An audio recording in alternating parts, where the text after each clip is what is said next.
მადლობთ მოწვევისთვის დიანა, თქვენს და მაყურებელსაც პირველ რიგში ულოცავ დამდეგ მადლობა თქვენს გილოცავთ და განსაკუთრებით ულოცავ პატიმრებს და მათ ოჯახებს. ვფიქრობ, რომ ეს განცხადება გასაგები იქნებოდა, თუ ჩვენ ჩავთვლით, რომ შალვა პაპუაშვილი და ეს რეჟიმი თვლის, რომ უსაფრთხო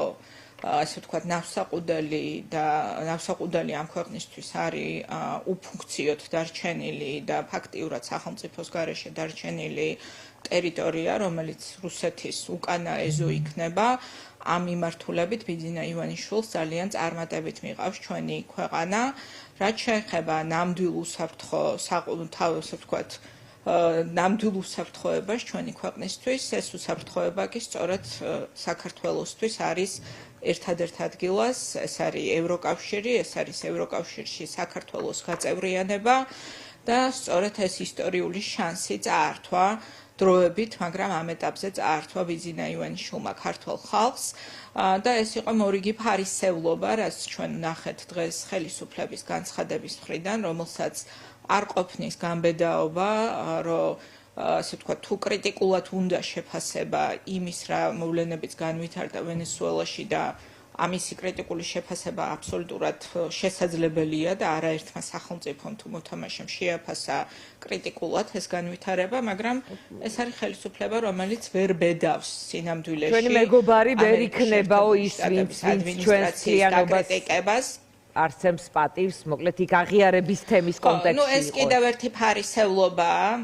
ეს არის კიდევ ერთი ფარისევლობა იმ ხელისუფლებისგან, რომელსაც დღეს ყოველ დღე აქებს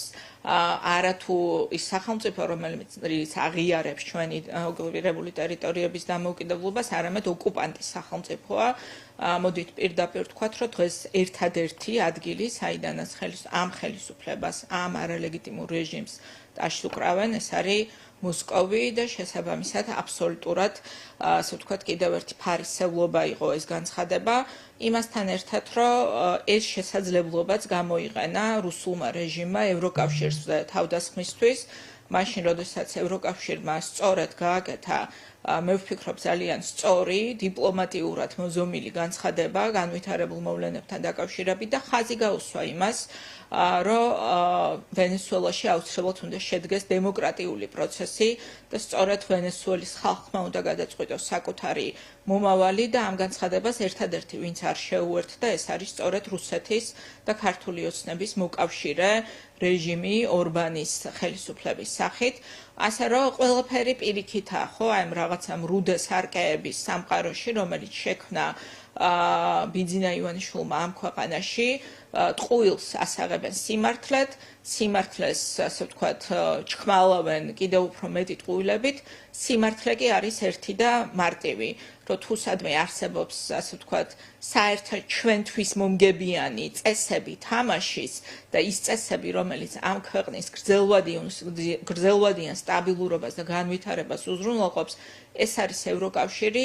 ევროკავშირში ამ ქვეყანას აქვს რეალურად გაწევრიანების შანსი, ამიტომ არის დღეს რუსეთის მთავარი ამოცანა, რომ ეს არ დაუშვას და საქართველოს ევროკავშირის წევრი ქვეყანა არ გახდეს. ამ გეგმას ახორციელებს დღეს ივანიშვილის რეჟიმი, მისი ყველა მარიონეტი, პაპუაშვილი იქნება ეს კობახიძე თუ სხვა, იმიტომ რომ დღეს არის მთავარი სტრატეგიული ამოცანა რუსეთისთვის, რომ საქართველოს ჩაიხსნას ევროკავშირში გაწევრიანების დღის წესრიგიდან და ამერიკას რაც შეეხება, მათ აწყობთ მხოლოდ ერთი ასე ვთქვათ, განლაგება ამერიკასთან ურთიერთობებში, რომ არ შეაწუხოს ისინი ამერიკულმა ადმინისტრაციამ, მაგრამ ეშინიათ პოტენციურად, რომ შეიძლება შეაწუხონ და ამიტომ ვერც ბედავენ საერთოდ კრიტიკული აზრის გამოხატვას ვერ ბედავენ იმ შემთხვევაშიც კი, როდესაც აბსოლუტურად გასაგებია და აბსოლუტურად იშიფრება, რომ თუ ვინმე დაიწყებდა ყვირილს deep state-ზე ჩარევაზე, სუვერენიტეტის გაუქმებაზე, ვენესუელაში განვითარებულ მოვლენებთან დაკავშირებით ეს იქნებოდა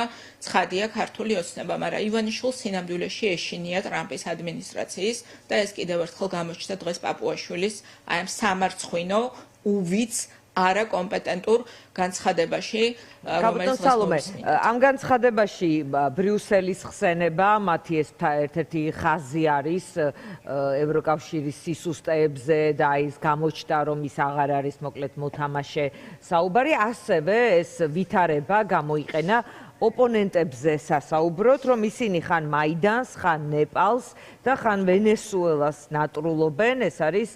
სხვისი დროშის მოტრფიალი ადამიანების ჯგუფი დემოკრატიის ბომბებზე და ლიბერალიზმის რაკეტებზე მეოცნებები. მოკლედ აქ იყო კიდევ ერთი მოკლედ მთავარი ხაზი, როგორი უსამშობლო არის ოპოზიციის ნაწილი საქართველოში. აი ამაზე რა სიტყვით? უსამშობლო არის ბიძინა ივანიშვილი და მისი რეჟიმი. უსამშობლოები არიან ისინი, იმიტომ რომ დღეს საქართველოს ერთადერთი შანსი, რაც არის გრძელვადიანად ჩვენი ქვეყნის და ჩვენი ხალხის ინტერესების დაცვის და ჩვენ ეს უნიკალური ისტორიული შესაძლებლობის ფანჯარა გაგვეხსნა, რომ ევროკავშირის წევრი ქვეყანა გავხდარიყავით, ამ შანსს ართმევს ივანიშვილი ქართულ ხალხს. ის არის ქართული ხალხის მტერი, ის არის ქართული ხალხის და საკუთარი სამშობლოს მოღალატეების, ასე ვთქვათ, დაჯგუფება მართავს დღეს ჩვენს ქვეყანას. რაც შეეხება იმ ხალხსაც, ვინც პროტესტში მონაწილეობს, რაც შეეხება ოპოზიციის წარმომადგენლებს და რაც შეეხება საქართველოს მოქალაქეების დიდ უმრავლესობას, ჩვენ ვითხოვთ ერთადერთ რამეს, ეს არის საქართველოს კონსტიტუციის პატივისცემას და დემოკრატიული სამართლიანი და თავისუფალი არჩევნების გზით საკუთარი ხელისუფლების არჩევის შესაძლებლობას. მე მესმის, რომ ის რაც მოხდა ვენესუელაში ძალიან დისკომფორტის შექმნელია პირადად ივანიშვილისთვის, იმიტომ რომ ის რატომ რამე ასეთი შეიძლება ემუქრებოდეს მას ვისგან? არა, იმიტომ არა, რომ სოლოლაკის მთაზე დესანტს გადმოსხავს ამერიკის შეერთებული შტატები და გაიტაცებს მას სადმე და ციხეში ჩასვავს, ესეთ პირდაპირ ანალოგიას ცხადია არავინ არ გაავლებს, ვისაც აქვს აღიაზრი, მაგრამ ანალოგიის გავლება მადუროს რეჟიმს და ბიძინა ივანიშვილის რეჟიმს შორის ნამდვილად შესაძლებელია ერთი მნიშვნელოვანი თვალსაზრისით, რომ საერთაშორისო პერაია დღეს ბიძინა ივანიშვილი ისევე როგორც იყო მადურო, ანუ საერთაშორისო აღიარება როგორც დემოკრატიულად არჩეულ ან ლეგიტიმურ ხელისუფლებას არ აქვს დღეს ივანიშვილის რეჟიმს, ისევე როგორც არ ქონდა მადუროს რეჟიმს და ევროკავშირმა სწორედ ეს აღიარებდნენ, რომ ჩვენ არასდროს გვიღიარებია. ვენესუელას შემთხვევაში სხვას აღიარებდნენ, საქართველოს შემთხვევაში ასეთთან აქვს საქმე. ხელისუფლებად არა დიანა, ესე არ ყოფილა. ხელისუფლებად არავინ არ უღიარებიათ ვენესუელაში არჩევნები შედგა, ეს არჩევნები გაყალბდა და მადუროს ლეგიტიმურობა არავინ არ აღიარა როგორც დემოკრატიულად არჩეული ხელისუფლების და ამ თვალსაზრისით საქართველოს დღევანდელი ხელისუფლება ზუსტად იგივე მდგომარეობაშია, ამიტომ არის, რომ არანაირი პოლიტიკური კონტაქტები არ არსებობს არც ამერიკის შეერთებულ შტატებს და ამ ხელისუფლებას შორის და ევროკავშირმა ოფიციალურად მიიღო განცხადება, შეგახსენებთ ევროსაბჭოს ხდომა, სადაც პირდაპირ იქნა ნათქვამი, რომ არანაირი პოლიტიკური თანამშრომლობა ამ ხელისუფლებასთან არ შედგება, სანამ ვითარება არ შეიცვლება. ამ თვალსაზრისით, რა თქმა უნდა, ანალოგიის გავლება არის, ასე ვთქვათ, ლეგიტიმური და საბოლოო ჯამში თქვენ ამბობთ, რომ ზუსტად ისე უყურებენ ოცნების ხელისუფლებას, როგორც უყურებდნენ მადუროს ხელისუფლებას, იმიტომ რომ იქ არაღიარებული იყო დოკუმენტურ დონეზე. საერთაშორისო ასპარეზზე ზუსტად ანალოგიები არ არსებობს, არც ერთი რეჟიმი არ არის მეორეს ზუსტი ანალოგია. მე ვამბობ, რომ ამ ხელისუფლებებს არ ვადარებ მიდგომას აღიარების კონტექსტში. ხო, ეს არის ხელისუფლებასთან მიმართებაში ლეგიტიმაცია არ არის შემდგარი არც ბიძინა ივანიშვილის რეჟიმთან მიმართებაში, არც არ იყო შემდგარი არც მადუროს ხელისუფლებასთან მიმართებაში და ამიტომ არის დღეს საქართველოს სრულ აბსოლუტურ იზოლაციაში და იმ ტურბულენტურ მართლაც ძალიან ქარტეხილებით სავსე მსოფლიოში, რომელიც დღეს არის ჩვენს გარშემო, საქართველოს ერთადერთი შანსი გადარჩენის ეს არის, რომ ჩვენ გვყავდეს ძლიერი მოკავშირეები, გვქონდეს ძლიერი ალიანსები და ხელისუფლება, რომელმაც მიიყვანა მდგომარეობა იქამდე, რომ ჩვენ გაგვიუქმა ამერიკის შეერთებულმა შტატებმა სტრატეგიული თანამშრომლობა, ევროკავშირმა გააუქმა გაწევრიანების პროცესი,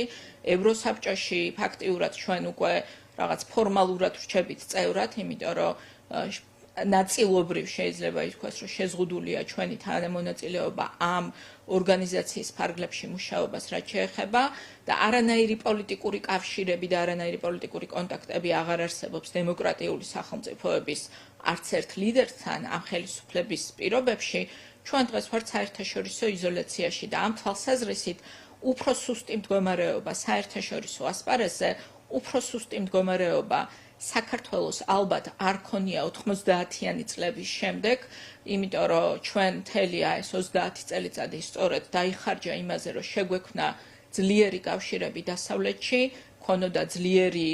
სტრატეგიული თანამშრომლობა და ეს ყველაფერი ბიძინა ივანიშვილმა წაართვა ქართულ ხალხს ერთადერთი მიზნით, რომ გააგრძელოს მისმა რეჟიმმა ხალხის ხარჯზე კორუფცია და საკუთარი რეჟიმის გამდიდრება და დღეს ბედავენ და იგივე ხალხს, რომელიც დატოვეს გაღარიბებული, გაღატაკებული, დაუცველი, გაუქმეს ყველანაირი საერთაშორისო მხარდაჭერა, ეუბნებიან, რომ თურმე ისინი ძალიან ბრძნულ საგარეო პოლიტიკას ატარებენ. ეს მათი საგარეო პოლიტიკა არის ორი რამით სინამდვილეში მოტივირებული. ერთი ეს არის რუსეთის დიქტატი, რას ავალებს მათ რუსეთი, მეორე რა სჭირდება ამ კორუმპირებულ რეჟიმს ნებისმიერ ფასად ძალაუფლების შესანარჩუნებლად, რომ გააგრძელოს ხალხის ძარცვა. არანაირი სხვა ინტერესი ამ რეჟიმს ქართულ ხალხთან მიმართებაში არ აქვს და როგორი ტყუილიც აი რაღაცა მოგონილი კომისია რო შექმნეს, რომ თურმე უნდა დაარეგულირონ ფასები, აი ესეთივე ტყუილი არის